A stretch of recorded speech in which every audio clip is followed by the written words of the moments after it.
बीच मोतिहारी से एक बड़ी खबर का रुख करते हैं। बड़ी खबर आ रही है, चुनाव नतीजे पर याचिका दायर की गई है। ढाका विधानसभा चुनाव से जुड़ा मामला, नतीजों को लेकर कोर्ट में याचिका दायर की गई है। बीजेपी नेता पवन जायसवाल की शिकायत, बड़े पैमाने पर फर्जी मतदान का दावा। 178 वोट के अंतर से हारे थे जायसवाल। आरजेडी के फैसले रहमान की जीत हुई थी। इस वक्त की बड़ी खबर मोतिहारी से आपको बता रहे हैं। चुनाव नतीजे पर याचिका दायर की गई है। चुनाव का रिजल्ट आए हुए महीने बीत चुके हैं, लेकिन अब जाकर अलग अलग नेताओं की तरफ से याचिका दायर की जा रही है।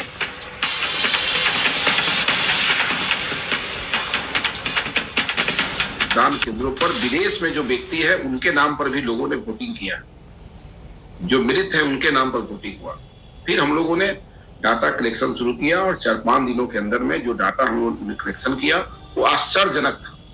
298 विदेश में जो लोग हैं उनके नाम पर फर्जी वोटिंग हो गया। 298 45 ऐसे लोग के नाम पर वोटिंग हुआ जिनकी मृत्यु हो चुकी है। 41 ऐसे लोग हैं जिसका 2 जगह नाम है उसी विधानसभा के बूथों पर और दोनों जगह वोटिंग हो गया। 3 लोग ऐसे हैं जो मोतिहारी के जेल में बंद हैं, इनके नाम पर वोटिंग हो गया। और 1057 ऐसे लोग हैं जिनका डाटा सत्यापन पोलिंग एजेंटों ने किया।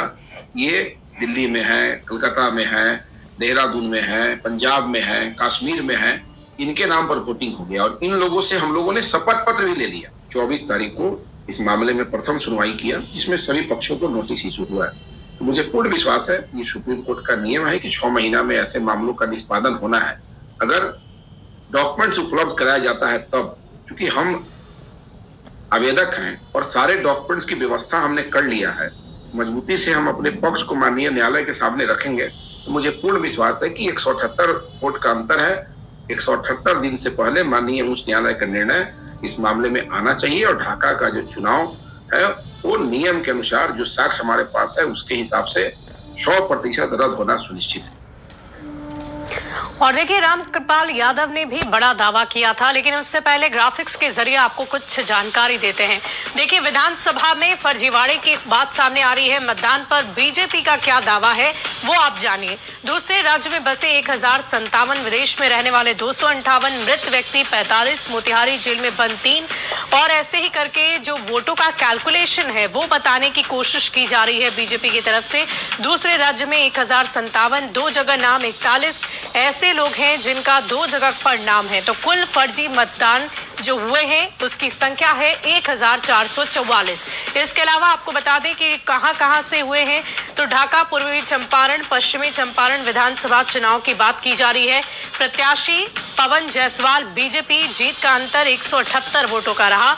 वहीं अगर पूर्वी चंपारण विधानसभा चुनाव की बात कर लें तो प्रत्याशी पवन जायसवाल की अगर बात कर ले तो बीजेपी से इन्हें हार मिली। 1,12,549 वोट मिले और साथ ही साथ फैसल रहमान राष्ट्रीय जनता दल से उन्हें जीत मिली है।